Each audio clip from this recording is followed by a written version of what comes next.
आज असार 15 गते जुलुदौ खाने दिन दही चिउरा असार खाएर असार 15 गते मनाउने दिन।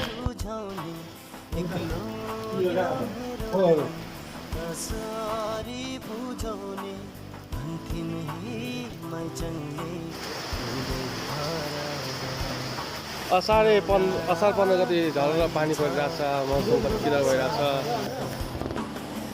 यो असार 15 गते।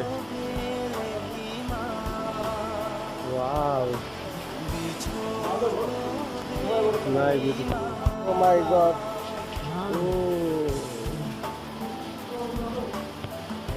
रवि, अनि असार 15 गते कस्तो भइरहेछ? पानी नि मजासँग परिरहेछ।